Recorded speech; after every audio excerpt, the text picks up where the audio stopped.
자, 내일의 전략까지 살펴봤고요. 이번에는 내일장 관심 종목 설정해보는 시간입니다. 린치홀딩스 이영환 팀장 함께하겠습니다. 안녕하세요. 안녕하세요. 네.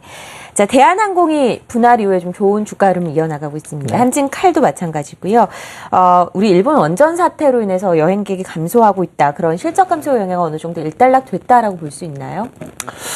네, 일단 지난주 대한항공의 증권사 주최의 소규모 코퍼레이트 데이가 좀 있었거든요.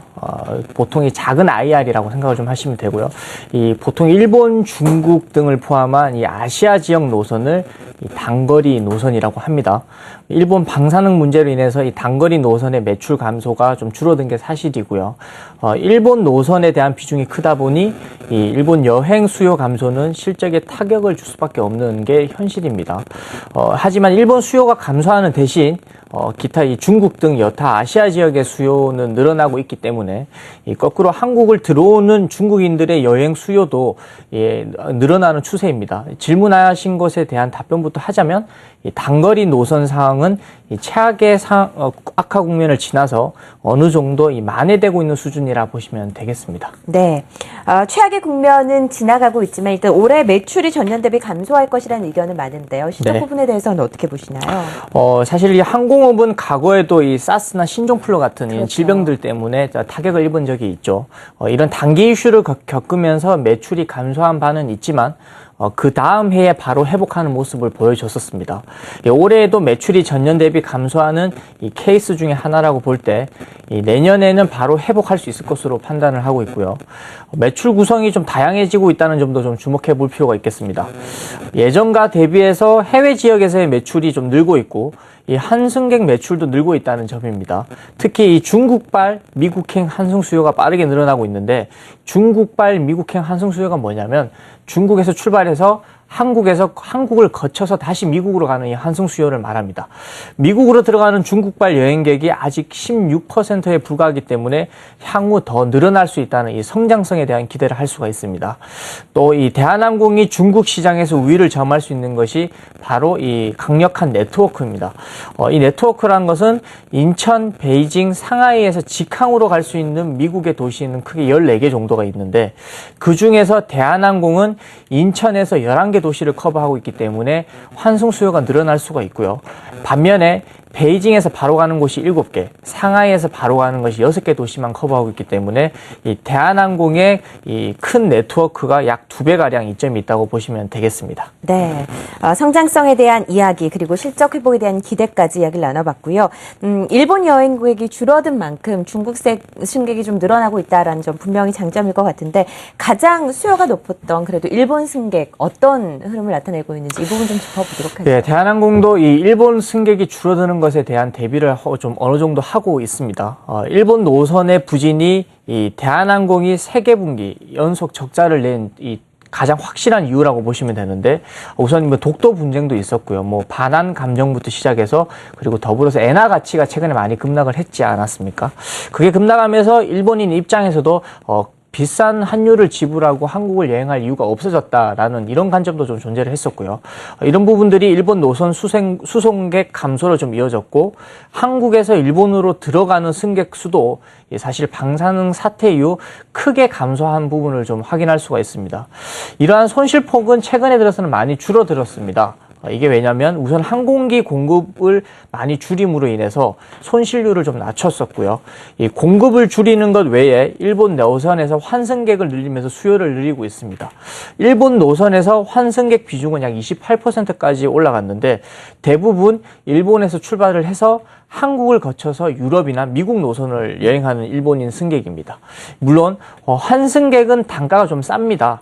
수요가 부족한 상황에서 공속으로 가는 것보다 그래도 환승객을 태우는 것이 훨씬 낫기 때문에 이 최소한의 해결책으로 대응하고 있다고 보시면 되겠습니다.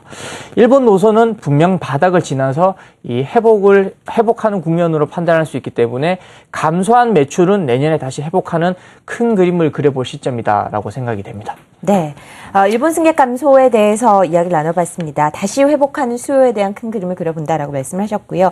항공업이라고 하면 일단 일반 승객을 태우는 것 외에도 화물을 운송하는 사업 부분도 있잖아요. 글로벌 네. 경기가 살아나게 되면 이 화물 부분도 좀 살아나지 않을까 생각이 드는데 어떻나요? 네, 사실 뭐 지난주에 제가 한진해운이라는 기업을 좀 소개해드리면서 네. 해운 물동량에 대해서 좀 말씀을 드렸는데, 그렇죠. 분명히 해운 물동량 같은 이 큰 그림을 그리는 경기 회복과 관련된 기업들은 말씀드린 대로 바닥권에서부터 살아나고 있는 큰 그림을 세우시고 기업에 접근하는 부분이 좀 필요하고요.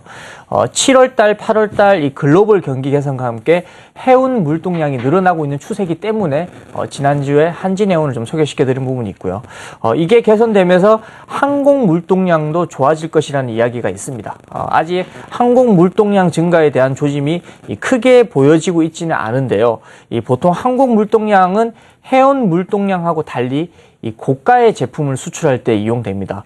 흔히 우리가 자주 쓰는 스마트폰이나 이 LED TV 같은 전자제품이 주로 항공 운송을 이용하게 되는데요. 그것은 이 조그마한 충격에도 제품의 변질이나 제품의 고장이 날 수 있는 요인이 있기 때문에 비싼 가격을 지불하고도 짧은 시간에 소요되는 항공 물동량을 이용하게 되는 것이고요.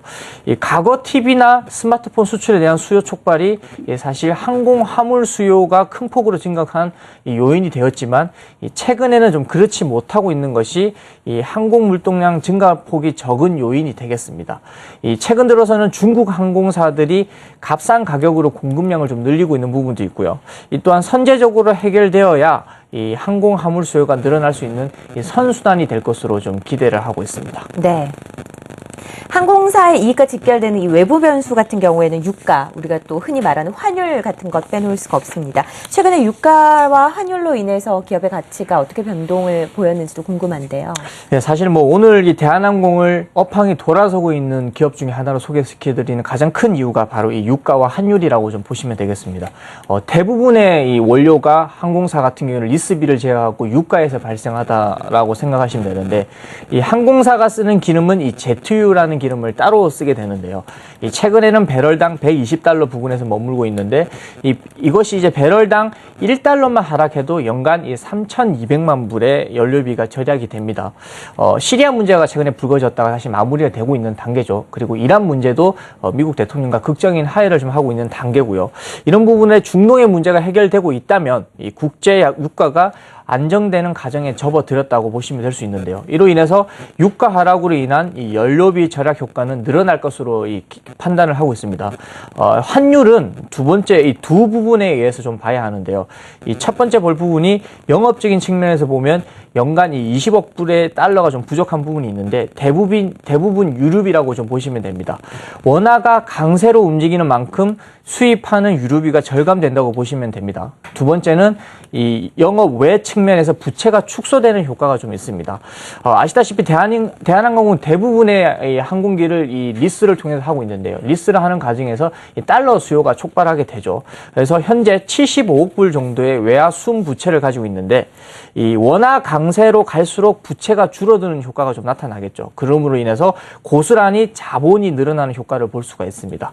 이 최근 부채 비율 개선에도 큰 도움을 이 환율이 주고 있다라고 보시면 되겠습니다. 실제 이 증권사에서 추정하는 원화 강세 효과는 이 10원이 하락할수록 내국인 출국자 증가에 따른 145억의 영업이익이 발생을 하고요. 네. 그리고 달러 매출과 비용의 차이에서 이 131억 원의 영업이익이 증가하는 것으로 보고 있습니다. 그리고 이자 비용 26억이 저감되고 외화 부채 감소로 인한 이 794억 원의 환산이익이 발생하는 것으로 추정하고 있습니다. 따라서 환율 10원 하락당 이 1,100억 가량의 세전 이익이 늘어나는 효과를 누릴 수 있다고 보시면 되겠습니다. 네.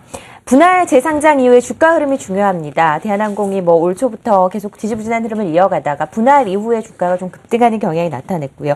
언제쯤 매매하면 좋을지, 그리고 목표가는 어느 정도가 적당한지. 네, 3분기가 성수기였기 때문에 3분기 실적 좀 기대해 볼 만하고요. 네. 업황이 돌아서는 과정에서 일단은 시장의 이슈도 있기 때문에 천천히 접근하시길 권해드리고요. 매수가 35,000원, 손절가는 33,000원, 목표가는 4만 원을 제시하도록 하겠습니다.